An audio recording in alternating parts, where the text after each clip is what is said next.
Hello everyone, thanks for clicking into this first video in a 3-part retro review series focusing on the accessories Yamato sold for their 1/60 scale YF-21, YF-19, and or VF-22 toys. In this series, we will look at 3 accessories: the fast packs for the YF-21, the fast packs for the YF-19, and the fold booster, which worked for either of those toys or the VF-22. To spice things up a little, we'll be comparing these accessories to Bandai's later efforts and even Arcadia's where applicable. We are kicking off this series with a look at the fast packs for the YF-21. The most common way to acquire Yamato's YF-21 fast packs was to purchase the initial release of the toy, where they were included as a standard accessory. However, the later reissue did not include them. If you bought the reissue and wanted fast packs, you needed to purchase a separate accessory bundle that also included fast packs for a YF-19 and a fold booster. Why would they not also include a picture of the YF-21 on the front of the box? That feels like an easy way to cause confusion. While there's no flip-top lid on the box, the back makes it clear the YF-21 parts are in there also. At the time of this video, there's only one way to get Bandai's DX YF-21 fast packs, and that's with the initial release of the toy. Let's begin by examining the bay covers, which here is the Yamato, here is the Bandai. You can see Yamato has some black trapezoids that they've painted. Bandai's done absolutely no paintwork on theirs, which is even more jarring because the Bandai toy is covered with painted on detail, but then these fast packs got no love at all. As we turn these to their side, which is very important, the exterior side is supposed to have some diamond ports where all these micro missiles are shooting. And in case you didn't know, this bay here is just supposed to be chock full of micro missiles. We see it in the show, it's just spamming micro missiles, and they're launching from the side here. Neither manufacturer seemed to be too keen on giving us that detail. As we flip the fast pack this way, you can see these sprue marks on the Bandai, a little bit cleaner on the Yamato version. Now both of these feature the ability to go ahead and install the gun. But what Yamato does, which is a little bit better here, they give us this front detail piece. And this is from a scene in Macross Plus. As soon as Gold sees Isamu, this bit recesses and then the gun lights up. So he starts shooting. So they make actually a big deal out of showing that little part. And Bandai just completely ignores it. So here's what the Bandai looks like. We put that in and I don't know, there it goes. Now both of them do a good job of actually showing the gun barrel. So neither would be shooting itself in the fast pack, but it is a little interesting that Yamato at least gave us the part that's supposed to be there. I guess if we're going for A+, that part would cover the barrel and then recess when we want it to, but it doesn't do that. Moving on to the arm, the forearm fast packs part, really not a lot going on, but again, you know, Yamato's at least two-tone. There's a darker gray interior here. Nothing going on at all on the Bandai, and again, a really nasty sprue mark on the side. We'll talk about how they attach in a moment, but these are also micro missile pods, and neither manufacturer really figured out a way to give us a port. Bandai did give us a little bit of detail on the inside. For the most part, you're not going to see it, and we'll talk a little bit more about how these look on the toy in just a moment. Let's go ahead and install them. To install the bay cover on the Yamato YF-21, you're going to start by looking at this little peg right here. And there is the slot inside the gun holder, and we're going to make sure that that is where it belongs. And then we're going to look at the inside here, and there's this tab here. We're just going to push down there. And now at the bottom, you can see there's a little tooth that wants to get into place. Easy just to push that in place. And now that's actually going to be on there rock solid. To install the arm armor, grab your vertical stabilizer and kind of pull it up out more fighter position here, and then just press in on top. You hear a little click. That thing's on there. Maybe there's a little bit of play to it, but it's gonna be rock solid. It actually is kind of difficult to remove. Bandai's approach is much simpler. We just have some pegs on the outside of the gun outline right there, and they have slots on the side of the bay door.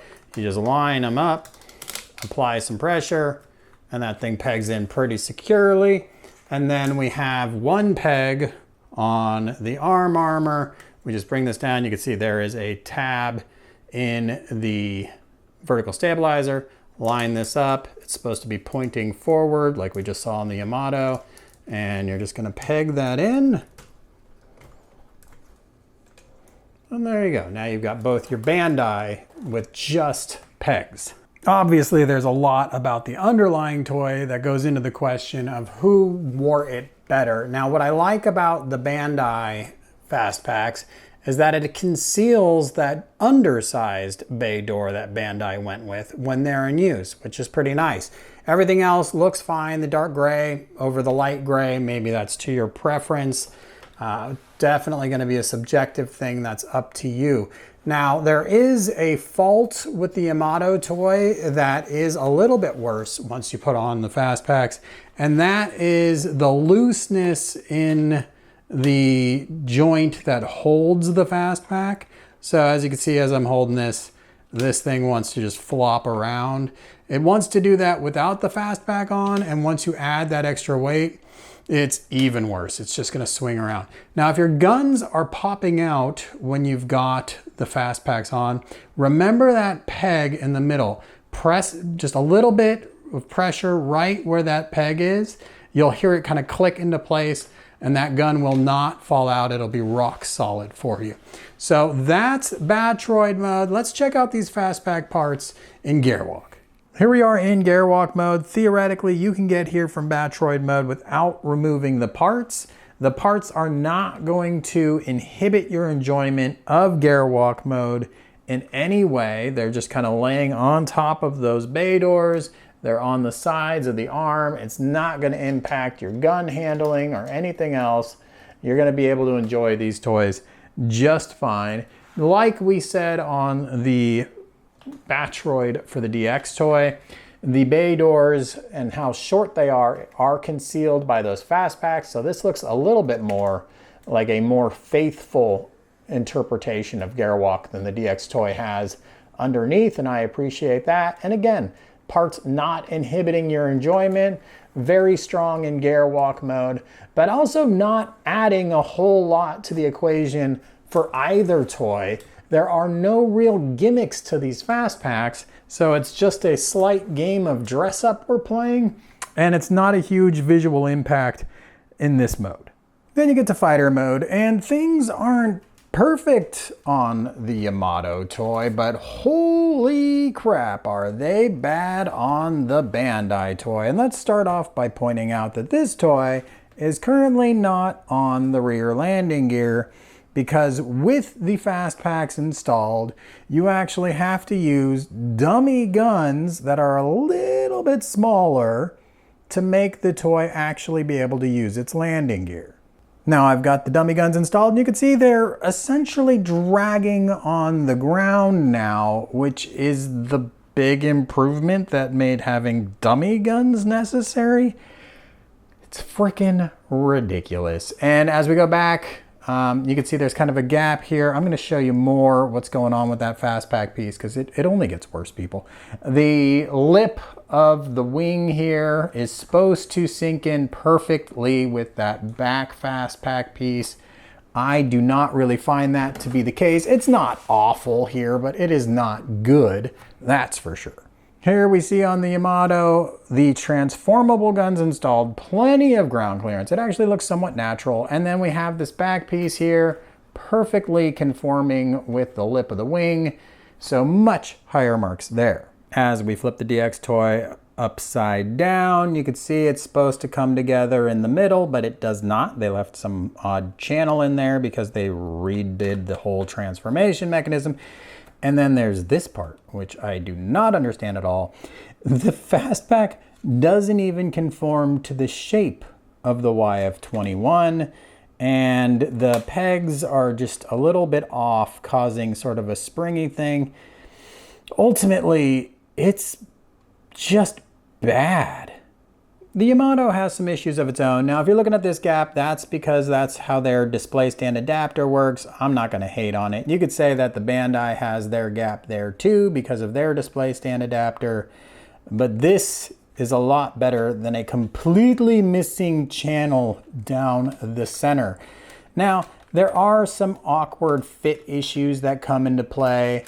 I frequently have the front of mine unseat, and if you push these down, they should be like sucked right up on the bottom of those intakes. But you can see they kind of want to pull away a little bit. And the only way I usually can get them completely locked in is if I took them off the back. So there's some sort of, I would say it's the pressure. These fit so tightly on those bay doors, they cause them to bow a tiny bit, which causes this looseness of fit, usually pronounced by a gap in the front. And you can get it to work pretty well for the most part, but in handling them, they might pop back out again on you. So not perfect, but even when they're not perfectly in position, they don't cause the guns to drag. And most of the time, you're not even going to notice that they're slightly askew.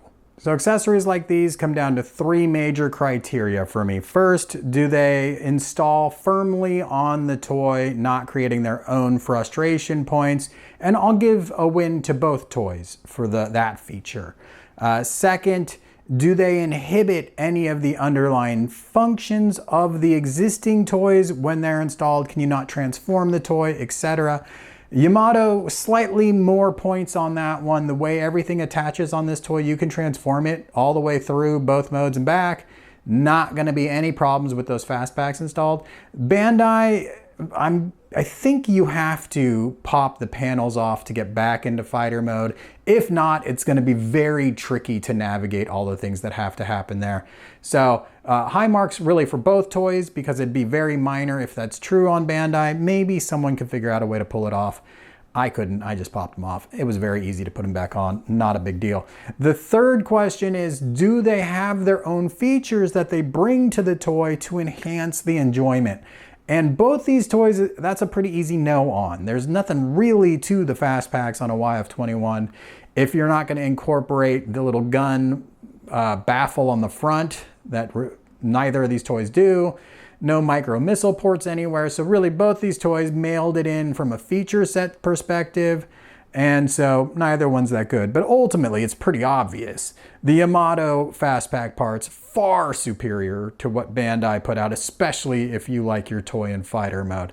Hey, you find this helpful? Please give me a thumbs up. If you have any questions, I am all about those comments. Subscribe if you haven't already, and you should have. And thanks for watching, everybody.